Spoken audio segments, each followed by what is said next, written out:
Hello, everyone, and welcome to Zoom's fourth quarter fiscal year 2020 earnings release. I'd like to remind everyone that this conference is being recorded. At this time, I'd like to turn the floor over to Tom McCallum, Head of Investor Relations.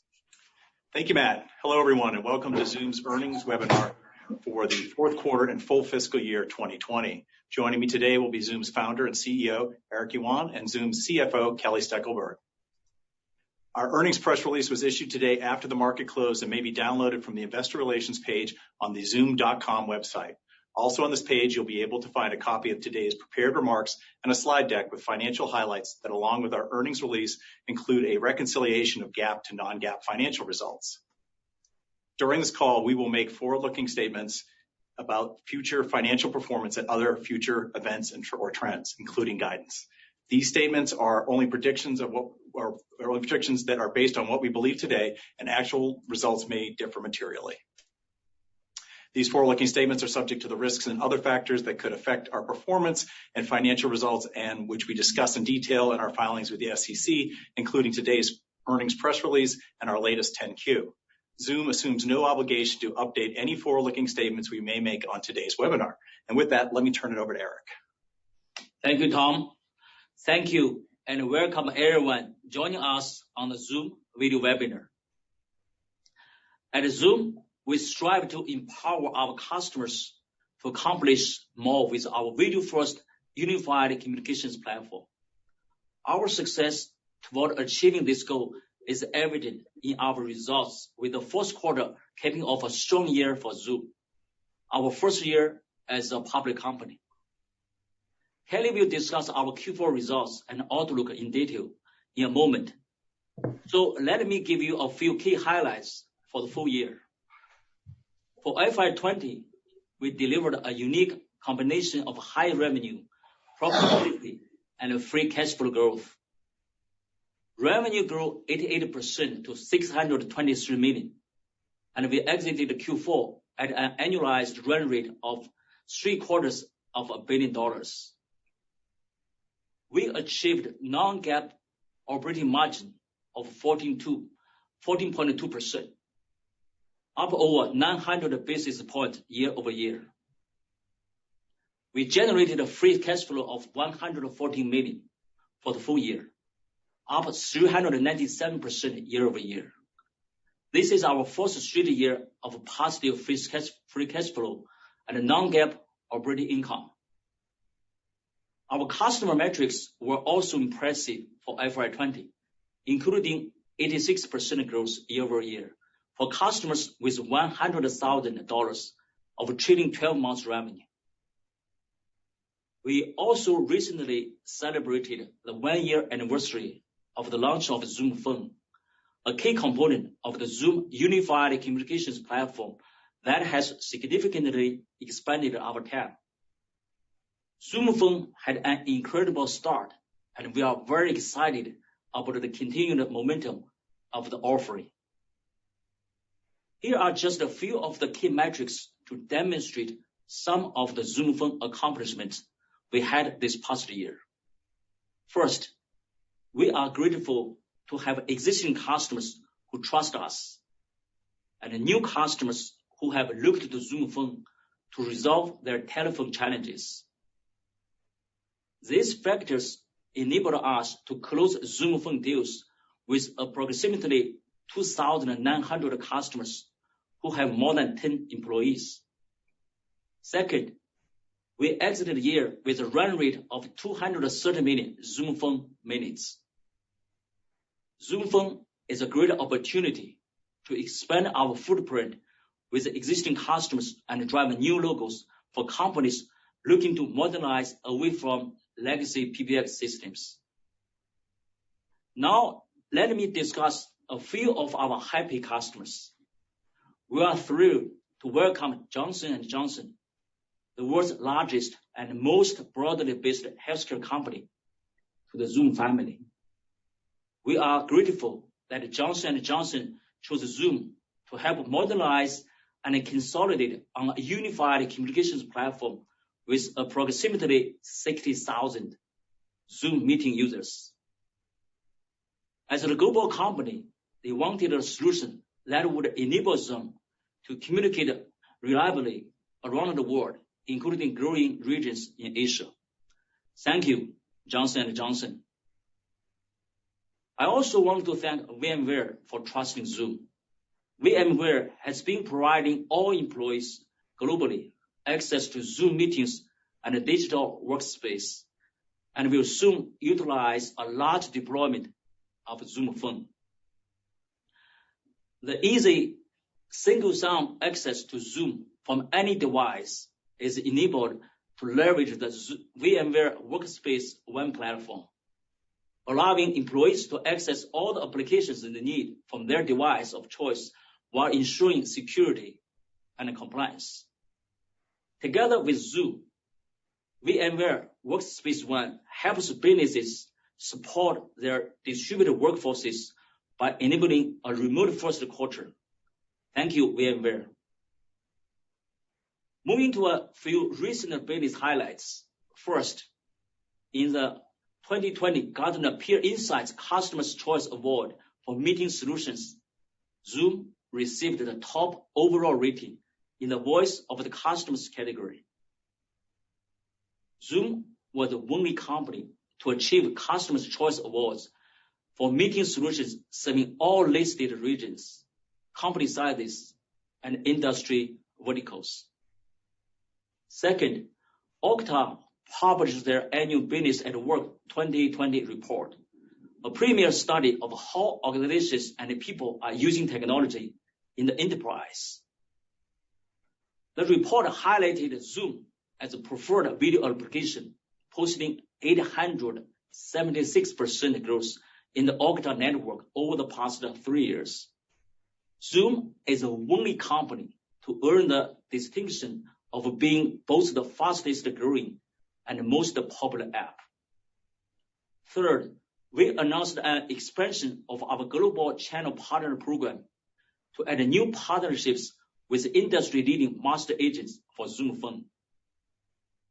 Fourth, caring for our community is a core value for Zoom, and we are conscious of our impact on the environment.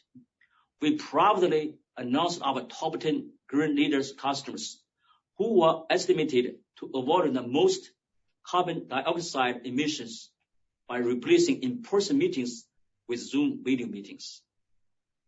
In a 90-day period, the top 10 customers were estimated to have avoided the equivalent of the annual carbon dioxide emissions of 149,000 cars. Before turning the webinar over to Kelly, I'd also like to address the global impact we're seeing from the coronavirus. While this tragic situation is very fluid, Zoom is focused on using our resources to help alleviate some of the disruption and communication challenges as an alternative to in-person meetings for our employees, customers, and community. I'm happy to report that all of our employees in the affected areas are healthy. Given the recent emergence and a growing number of coronavirus cases in the United States, we have directed our headquarters employees to work from home, unless there's a business critical need for them to be in the office. We are taking this step out of abundance of caution. Zoom is doing everything we can, especially for global educational institutions, to provide resources and support to our customers and those navigating the coronavirus outbreak, including we are proactively monitoring capacity globally to ensure maximum reliability amid usage increases. In China, we have removed the 40 minutes limit on free meetings, and we are providing informational sessions and on-demand resources so anyone can learn how to use the Zoom platform with ease. With the reliability of our high-quality video platform, we have seen a large increase in the number of free users, meeting minutes, and new video use cases. For instance, in China, healthcare workers and stressful conditions in affected areas are able to connect live on video with therapists.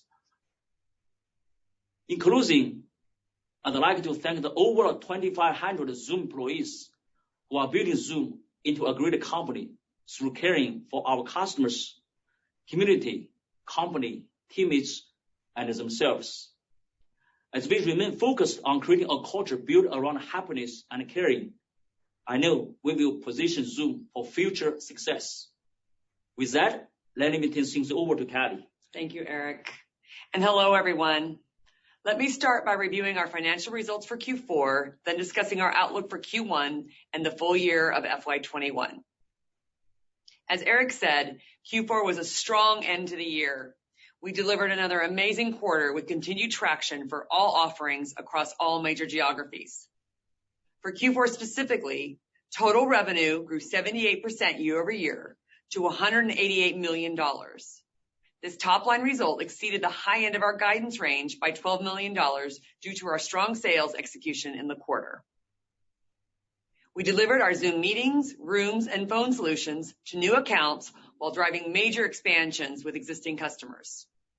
For the quarter, new customers accounted for approximately 59% of our year-over-year growth in subscription revenue, while the remaining 41% was due to additional purchases from existing customers. Now let me share some of the key customer metrics for Q4. We added approximately 7,800 customers with more than 10 employees quarter over quarter and exited Q4 with 81,900 customers. This is an increase of 31,100 new customers, or 61% year over year. Customers with more than 10 employees represented approximately 80% of revenue in FY20, compared to approximately 78% in the prior fiscal year. Our continued expansion in the upmarket resulted in 641 customers with more than $100,000 in trailing 12 months revenue, up 86% year over year. This is an increase of 95 customers, a record number of adds in a quarter.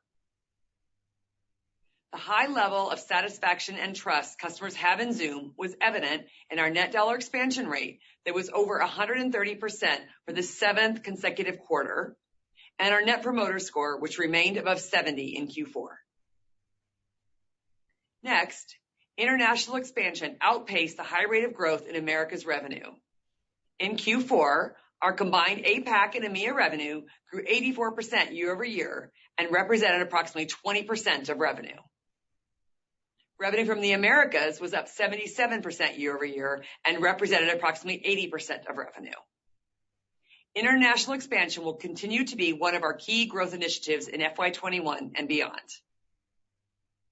Now, turning to profitability. Once again, we were net income profitable from both GAAP and non-GAAP perspectives, but I will focus on our non-GAAP results, which exclude stock-based compensation expense and related share-based equity taxes.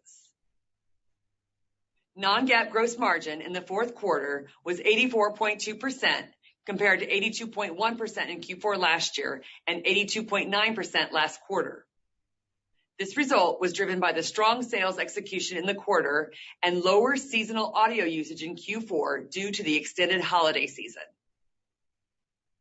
Due to the coronavirus, we have already seen significant usage of our platform, and accordingly, we will expand our capacity to meet the increased demands of both paid and free users. For FY21, we believe our gross margins will be at the lower end of our long-term target of 80 to 82%. R&D expense in Q4 was approximately $16 million, up 60% year over year. As a percent of total revenue, R&D was 9%, which was slightly lower than Q4 last year. In FY21, we plan to continue investing in our highly efficient R&D model to drive innovation through adding additional engineering talent, especially in the first half of the year. Sales and marketing expense for Q4 was $84 million. This reflects an increase of 57%, or $30 million over last year, with investments to drive further growth. As a percentage of total revenue, sales and marketing was 45%, lower than last year due to continued efficiency gains in marketing, combined with slightly slower than expected sales hiring and the higher than forecasted revenue. We look to increase the pace of hiring in the upmarket and internationally in FY21, with additional resources being added to recruiting. G&A expense in Q4 was $20 million, up 49% on a year-over-year basis. It represented 11% of total revenue, benefiting from efficiencies as we scale our administrative functions and lower our accrual for telco taxes. Non-GAAP operating income was $38 million, translating to a 20.4% non-GAAP operating margin for the fourth quarter. This compares to Q4 last year's result of $10 million and 9.3% margin. The higher revenue plus expense efficiencies across all areas were the main drivers of this additional profit. Non-GAAP earnings per share in Q4 was 15 cents on approximately 293 million of non-GAAP weighted average shares outstanding and adjusting for undistributed earnings. This result is 8 cents higher than our guidance and 11 cents higher than Q4 of last year. Turning to the balance sheet.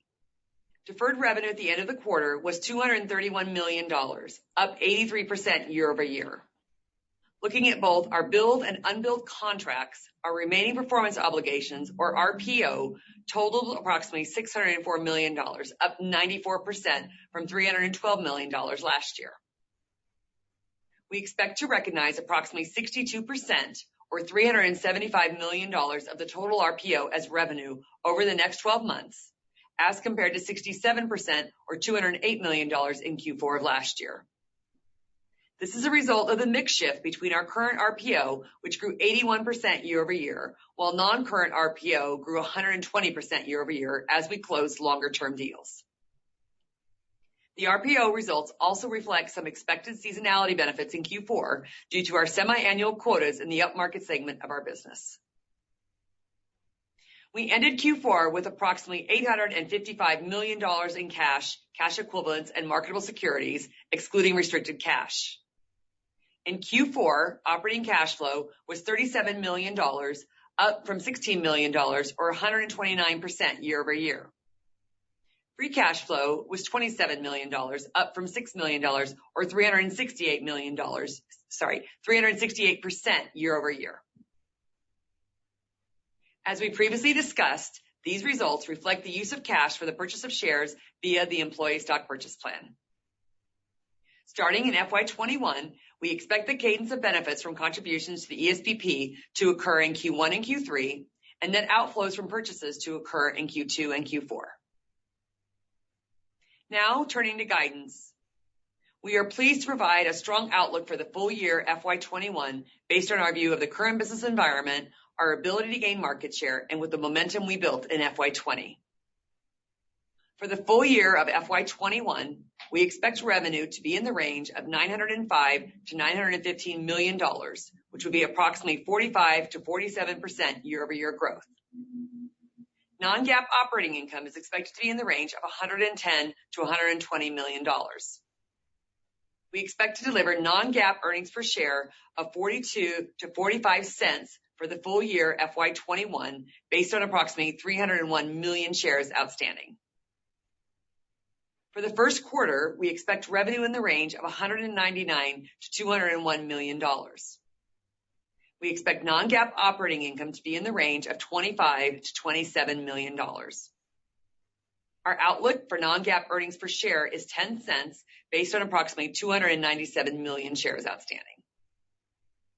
In closing, we executed very well and are proud of the results we delivered in our first year as a public company. Our high growth outlook at this scale is truly unique.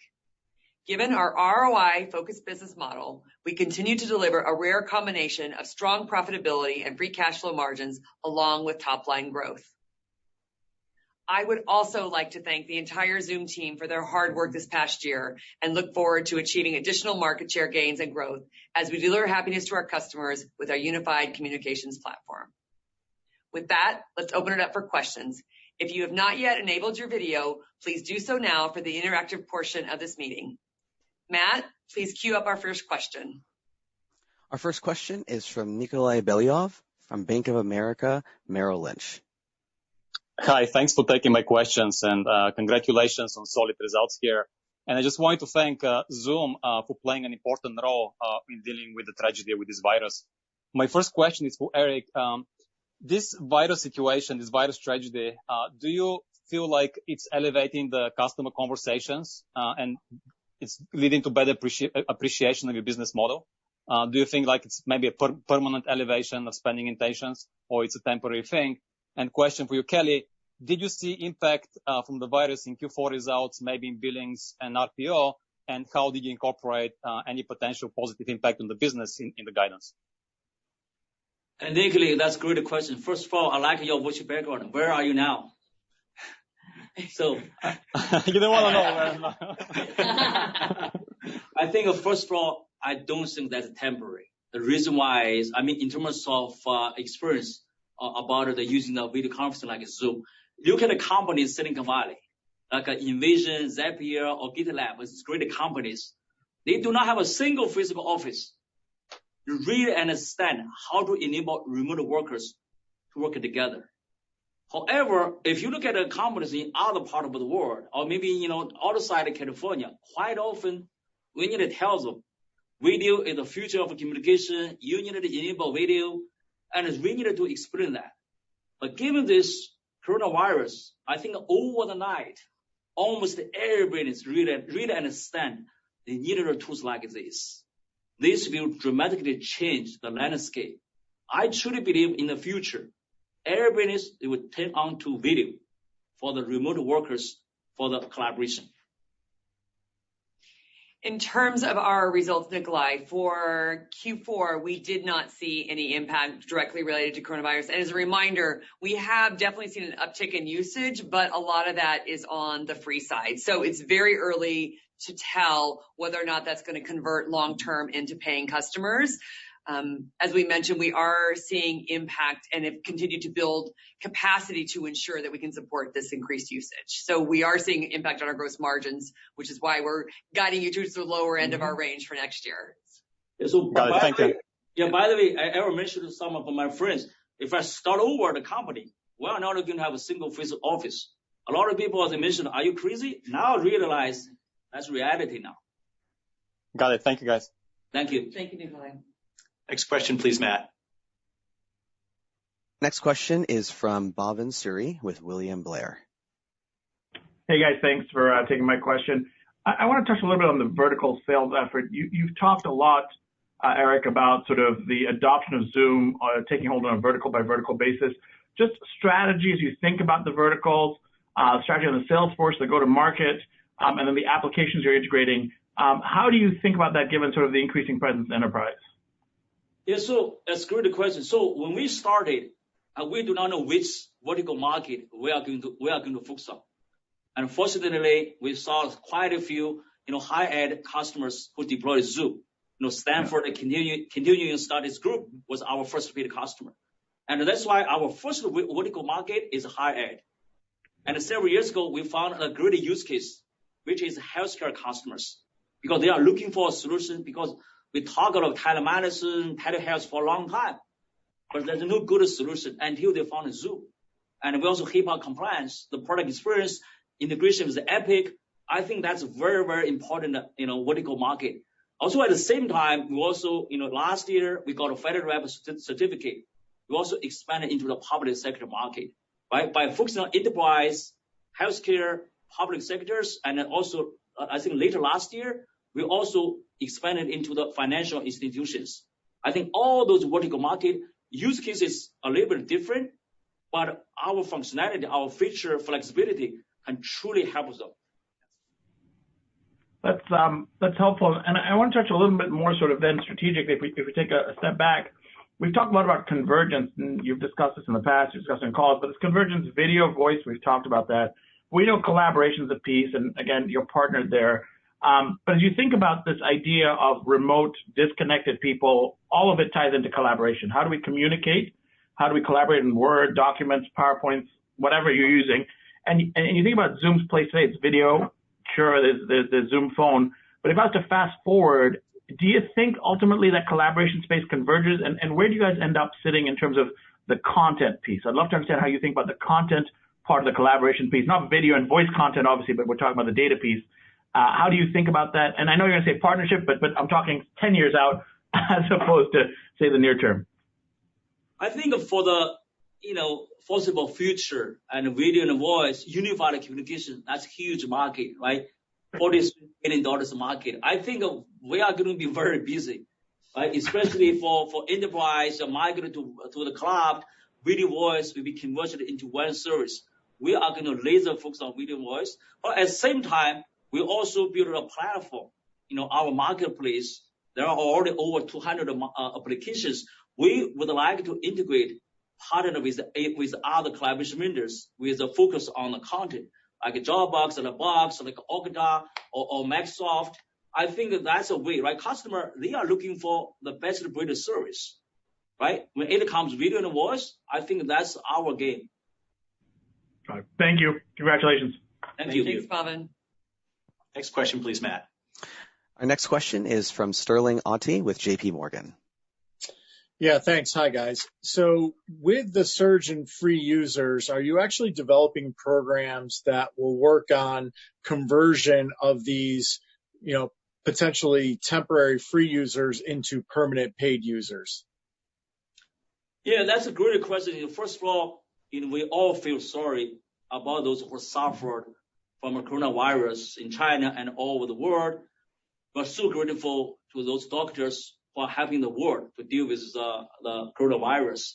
I think that's why, we really focus on, how to help those companies, those knowledge workers to connect. Because in this critical time, I would say empathy, humanity, and support for each other is more important than revenue, than growth. At this moment, laser focus on offering the best service to help the people in the world. We even never thought about, monetize, because that's not our focus. That's not important. If we truly care about the customers, truly deliver value to the world, I think all those follow in the future. Got it. And then one follow-up on Zoom Phone. You talked about the almost 3,000 Zoom Phone customers. Where are you finding the sweet spot in terms of the size of the companies that are really gravitating towards, moving over to Zoom Phone? You mentioned VMware in your prepared remarks, but is there a sweet spot for where Zoom Phone is hitting? I think in my view, I feel like everywhere is the sweet spot now. So, because you look at our installer base from SMB all the way up to large enterprise customers, when we talk about Zoom Phone, after they test that, they say, wow, that's exactly what they are looking for. We see the great customer adoption from SAP customers, from VMware as well, because experience is very different, right? If you look at all other phone systems, no matter on-prem phone system or cloud-based phone system, ultimately, you just can make a phone call, right? Starting, I call your phone number, we can only talk. We really cannot do anything else. With Zoom Phone, it's very different. One more click, I can see you. I can share the content. That's a totally different architecture. That's why if you look at our installer base, after test our solutions, they really like our experience. No any other solutions can match that experience. Got it. Thank you. Thank you. Thanks, Sterling. Next question, please, Matt. Our next question comes from Meta Marshall with Morgan Stanley. Oh, Matt, she's on mute still. I did unmute her. Hey, Meta? Yes. Can you hear me? Yes, we can. Okay, great. Oh, sorry about that. You put out some announcements over the past couple of days on additional geographies as far as Zoom Phone went. Just wanted to see whether whether we should consider you guys covered in the major regions you'd like to be deployed in as far as Zoom Phone reach for now. And then maybe, Kelly, you addressed kind of the gross margin impact should be mostly from kind of capacity increases from some of the free usage right now. But should we consider some of that gross margin impact from Zoom Phone adoption as well? That's it for me. Thanks. So, yeah, we're super excited that we added 11 new countries into GA for Zoom Phone, taking us to 18 total countries that were GA and an additional 25 in beta. So we're getting close to, I think, the coverage that the goal is to be in close to 50 countries by the end of this year, which is really what we're striving for. And a couple key markets like India and China, we're still continuing to work on. And then in terms of the gross margin impact, no, we really haven't seen impact from Zoom Phone. As we talked about, it's still small relative to the overall usage, that it's not having an impact on the gross margins. It's really coming from the increase that we're seeing globally in terms of in the last month or so related mostly to coronavirus. Oh, thanks, Mita. Next question, please, Matt. Our next question is from Heather Bellini with Goldman Sachs. Great. Thank you so much. I just wanted to follow up on Zoom Phone. I mean, in a really short period of time, you've obviously had some great success with that rollout. Eric, knowing that you're constantly listening to customer feedback, what are the top R&D priorities for Zoom Phone as you look ahead over the next 12 months? And also, do you see any benefit on the horizon by Avaya's decision to partner with RingCentral instead of kind of going down their own path? So as those customers look to migrate, do you see an opportunity there? Thank you so much. Yeah, Heather, thank you. I know you are probably traveling, so next time, we can see you much better. And that's a good question. So in terms of a Zoom Phone effort, we do not think that's a brand new application, because when we build a platform, the first application that is built upon a platform is video conference. The second application is a Zoom Phone. So meaning we share lots of components, right? When we build the Zoom Phone system. Having said that, there are some features missing, and also international coverage as well. We are making very, very good progress, as Kelly just shared. In terms of the priority this year, we are just add a little bit more features. Like recently, we announced SMS, the beta, right? And also add a lot of features. All those features, I do not think is rocket science. Really just application level work. The hard part already done, right? That's why we have a high confidence we can deliver a much better solution, than any of our, potential competitors. So regarding the Avaya RingCentral deal, I think, from our perspective, we really focus on our installer base, focus on, the video and voice convergence. That's the kind of our vision. And you today look at some of the customer, take a VMware, for example, right? They deployed on-prem solutions. And some other customers also deploy maybe the on-prem Avaya solutions. When they evaluate which cloud-based PBX solution to go, if they do the test, they will know that Zoom experience is better. It's better than any other cloud-based PBX vendors. We have a high confidence. As long as customers try our solutions, that's a solution to go. Thank you very much. Thank you. Thank you, Heather. Thank you, Heather. Next question, please, Matt. Our next question is from Brad Zelnick with Credit Suisse. Hey, Brad, you're unmuted. Great. Thank you so much. I don't know if you guys can see me, but it was nice to see you. We see you, Brad. Oh, fantastic. Great. So congrats on all the success thus far with phone. We've seen some of your competitors really leverage the channel to drive success. And I was wondering, how should we think about your willingness to do the same? Yeah, so we're really excited to announce that we just yesterday, I guess, launched our Master Agent program for phones specifically, and we've signed up 2 big partners in Infosys and Avant, and the more formal launch will be next week at the channel. There's a channel conference. Yes, thank you. Great, thank you, Kelly. And maybe just a follow up on net expansion. It remains above 130%, but based on our math, it would seem to be the lowest level of expansion that we've seen thus far. How much of the deceleration is due to large lands, and how should we think about expansion rates from here? So there's a couple of things that contribute to our net dollar expansion rate. It's land and expand, as you touched on, as well as Zoom Phone. So we really see great opportunity for that number to be influenced by Zoom Phone, as well as land and expand is a critical part. I mean, it does vary quarter to quarter, depending, as you just indicated, on the size of the initial deals.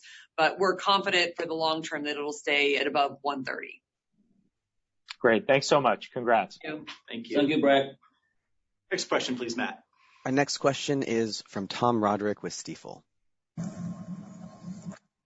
Hi, everyone. Thank you for having me on. Thanks for taking my questions. So, Eric, apologize. I jumped over, and I think you were talking about this right as I jumped over. But obviously, your customers are very excited to be able to use Zoom during a challenging time. At the same time, obviously, you have a pretty nice sized workforce over there in China as well. And I'd love to hear just a little bit more about, how you're able to still communicate what your procedures are with your R&D staff. And as you talk about building up more R&D dollars in the year 2020, help us understand where geographically you're thinking about that in spite of all of the challenges we're facing globally right now with the coronavirus taking place. Thank you.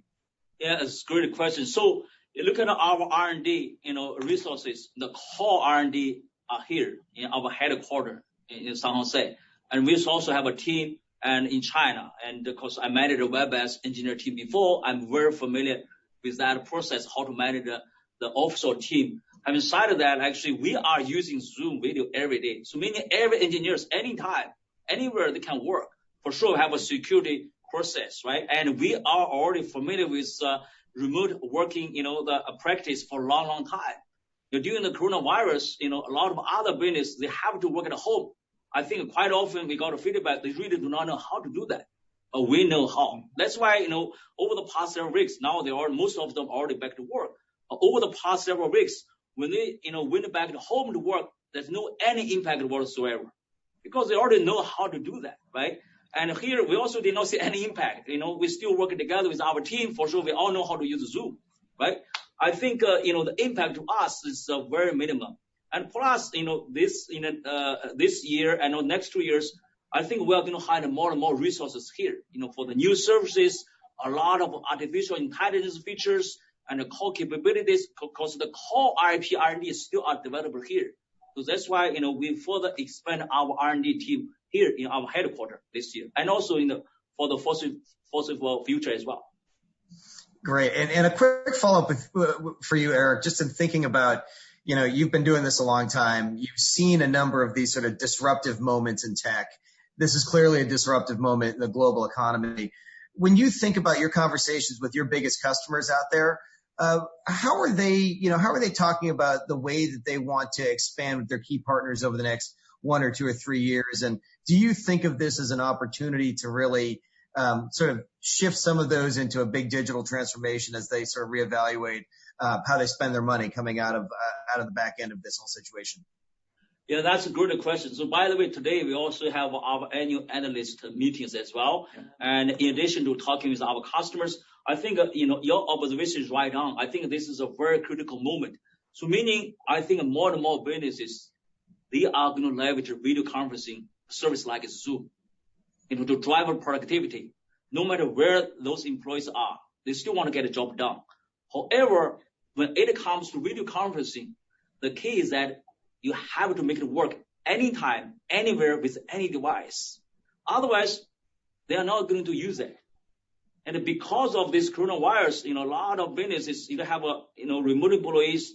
After they try Zoom first time, a lot of users first time try Zoom, they say, wow, it just works. I think because of that, I think this is a very exciting time in terms of how to further drive the video conferencing adoption. I think this is very sustainable. Wonderful. Thank you very much. Thank you, Tom. Yep. Next question, please, Matt. Our next question is from Pat Walravens with JMP. Oh, great. Thank you. So, Eric, I'm looking forward to having the COVID-19 resolved. And when we get there, I was wondering if you could help us think a little bit about what the long-term opportunity is like for Zoom in China. And maybe just to put a couple ideas there, how might pricing be different? How might the competition be different? And how might user behavior be different? Yeah, that's a great question. So you look at the revenue, right? And also the revenue from Asia, China included, is relatively small, right? It's kind of still driven by North America and Europe and Japan, Australia. I think that because of this coronavirus, I think business in China realized, I think they need to have more tools, not only Zoom, but more and more the B2B tools to drive their productivity. Used to be you can hire, say, like 10 people, right? You do not need to deploy HR tools. But now you really cannot have those 10 people anymore. They all went back to home, right? I think this will further boost the B2B SaaS application adoption in China. Having said that, video conferencing is a tool they all understand. We also have some local competitors, but the market is there, potential is big, and also we're in the process of navigating through several options, right, to see which option is better. Because over the past several years, we really wanted to go to China market. However, I do not think the timing is right. For now, I think the timing is right. We needed to make sure we have a sustainable strategy to expand into China, to have the local businesses there. And if I could ask, since we're all starting to have to work from home remotely a lot more, do you have like one or two key pointers you would give us about how to do it effectively? Does the camera have to be on all the time? So first of all, I do not think you are at home. I did not realize that. Yeah. That's the first one, is get a virtual background. Yes. Right? That helps a lot. I think that's pretty much actually, because of we have all the features built in, right? And when you just play around some features, you will see that, I think my favorite feature is to touch up my appearance, right? And also tell which background. A lot of features are built in, and also small like a breakout session as well, and a lot of features already built in over the past several years. I think finally our customer realized it's time to kind of play around all the features, we built for them. Thank you. Thank you. I like your background. I know. Thank you. Even his home is beautiful. It's so beautiful. Yep. Thank you, Matt. Matt, can we have the next question, please? Our next question is from Ryan McWilliams with Stephens. Ryan, you're unmuted. Perfect. So thanks for taking the question. So how do you see the market trending for cloud voice pricing going forward? Is there a temptation on your end to reduce pricing for Zoom Phone, especially given the fact some of your competitors have started offering their own video capabilities for free? Well, we believe that we were already very competitively priced from both a Zoom Phone and a Zoom Meetings perspective against the market. And we haven't seen price pressure beyond kind of the normal discounting that we typically do. And we feel really good about where we're sitting. The way that we've historically brought value to our customers is by adding more and more features to both Meetings and Phone. And we will continue to do that approach across all of our product lines. So in terms of your comment about some of the vendors offering the free video conferencing, I can tell you it's very easy. It's extremely easy to build a very, very basic video conferencing solution with some open source. But however, to have a global scale, very secure, reliable, 5-net availability, it just works. It's extremely hard, right? I'm already in this real-time collaboration base for almost 23 years. Today, you look at where we are now, there's still a lot of things that are not done yet. I think free does not mean your customer, they want to use that service. Great. And just kind of to that point, with 230 million Zoom Phone voice minutes and video minutes also expanding with Zoom Phone or Zoom customer growth, how do you see the AI opportunity for Zoom to add features around transcription around this influx of usage? So, voice and video is the same platform, but voice quite often, we already share the same, the platform encryption, right? We're end-to-end encryption, and plus we're working on support a customer key, the encryption, based on the key offered by customers. But sometimes for voice, it's a little bit different. If all use the Zoom, we can offer very secure, the service. However, if you want to dial somebody else, the cell phone number or the PSTN number will go through the traditional PSTN network. I think it's really hard because it's completely out of our control. Great. Thanks, guys. Congrats on the report. Thanks, Ryan. Thank you. Next question, please. Our next question is from Zane Crane with Bernstein. Hey, Zane, you're unmuted.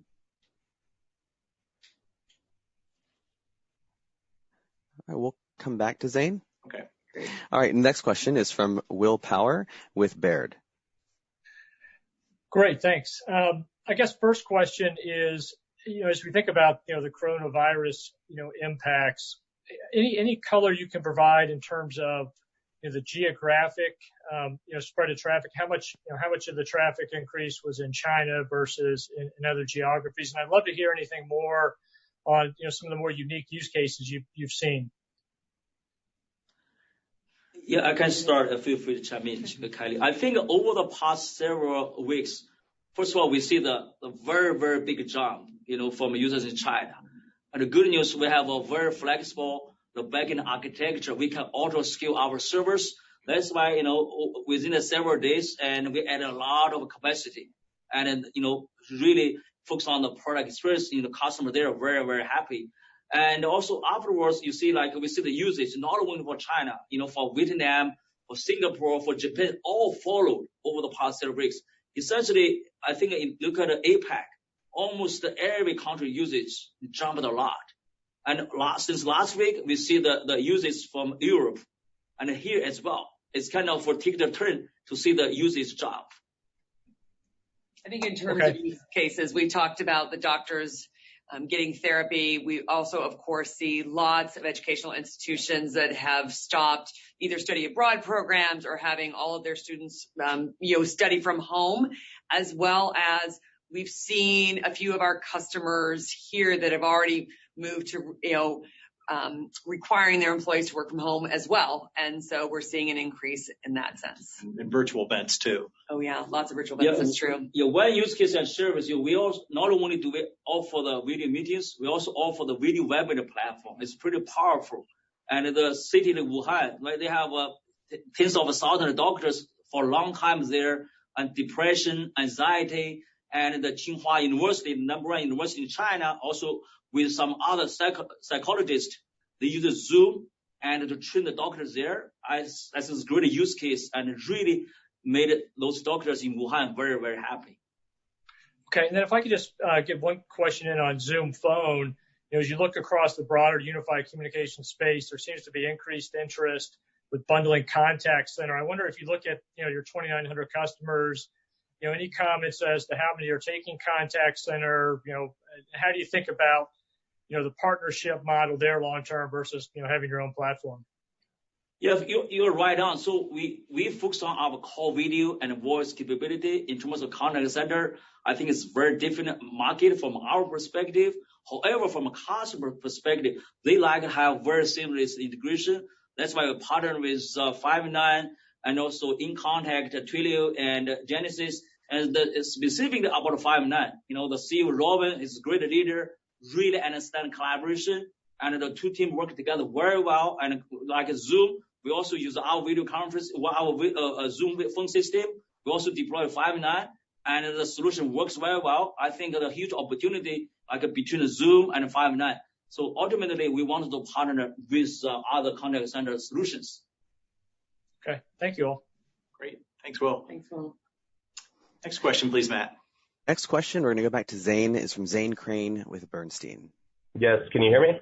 Yes. Hey, Zane. Oh, good afternoon. Congrats on a great quarter. So I wanted to dig into the non-business customers a little bit. I know that's only about 20% of your revenue at the time of IPO, but it's an important group in some ways just because it had a much higher annualized churn rate than I think your business customers typically do. Can you give us a sense of what portion of the revenue non-business customers comprise now and what that should look like over the next couple of years? Yeah, it's actually been really steady at that same 20% of revenue for FY20. Okay, great.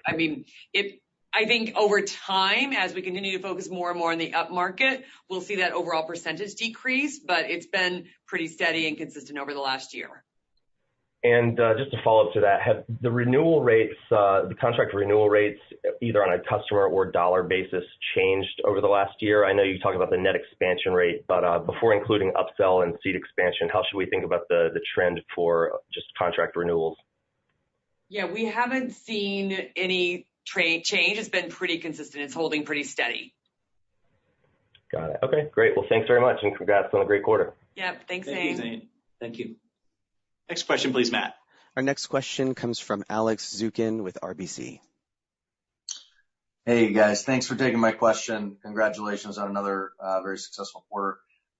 Maybe first for Eric, how important, particularly in the larger deal opportunities, as you think about the future of work and and the compression of that adoption curve, given something like the coronavirus. How important from a go-to-market perspective in some of those larger deals are your relationships with partners like Slack, like Dropbox, that kind of enable your customers to create an entire experience around this area? Yeah, that's a great question. I think, first of all, I'd like to take a step back to share with you, what's happening, about the decision-making process for a lot of enterprise. Because, over the past 10 or 20 years, normally CIO will make the final decision. Today is very different. Almost 50% of workforces today here are millennials, right? And they grown up along with a smartphone. And that's why, if you do not like your service, no matter what, they are not going to use your service, right? This is their habit, right? This is their experience. Having said that, I think land and expand, influenced by the bottom up users, extremely critical, right? Quite often they already use the Dropbox, right? Already use Slack, and they want to find the best video service like video and voice. Also deploy Zoom. That's why we have very, very tight integration with Dropbox. Within Dropbox interface, you can launch Zoom. With the Slack, you also can launch Zoom. I think that's a trend. Best video service will drive the adoption, will truly deliver happiness to large enterprise customers. That's great. And then maybe Kelly, one for you. If I think about current RPO and RPO, I think we're looking at the current RPO bookings of 58%. Compare that roughly to the 46% guide for revenue growth next year. Help us bridge that a little bit. And then in the script, you also mentioned some seasonality benefits to RPO from semi-annual quotas in kind of the upmarket segment. Can you maybe unpack that and explain that a little bit? Yeah, so just a quick reminder that RPO is not an absolute directional metric for us due to there's a significant percentage of our customers who both buy and pay monthly. So it doesn't correlate the way you would expect it to from other enterprise customers. And in terms of the seasonality, if you remember when we talked about this in Q3, we saw some seasonality in terms of it being somewhat flatter Q2 to Q3, and now we're seeing that benefit in Q4 due to the fact that our upmarket teams are on 6-month plans. And so what we see is as they get to the end of their 6-month plans, and they have the opportunity, obviously, to overachieve and then go into accelerators, that we see a typical linearity or seasonality towards the back half of their 6-month plans. And that's what you're seeing in some of that increase for the RPO for Q4. Perfect. Thank you, guys. Yep. Congrats again. Thank you, Alex. Thank you, Alex. Our next question is from Phil Winslow with Wells Fargo. Hey, Phil, I unmuted you. He just joined back in. We'll come back to you, Phil. Next question is from Ryan Koontz with Rosenblatt. Ryan, you're unmuted. Oops.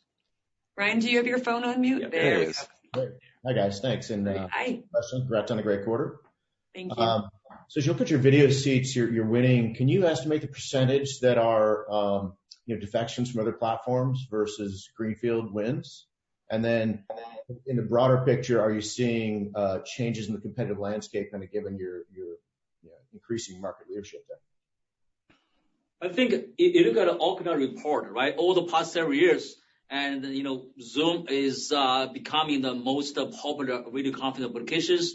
And look at our customers, quite often, especially for large enterprise customers or medium-sized customers, they already deploy other solutions, but they do not use that very often. And it's also the different experience. It's more like a web conferencing or audio conferencing.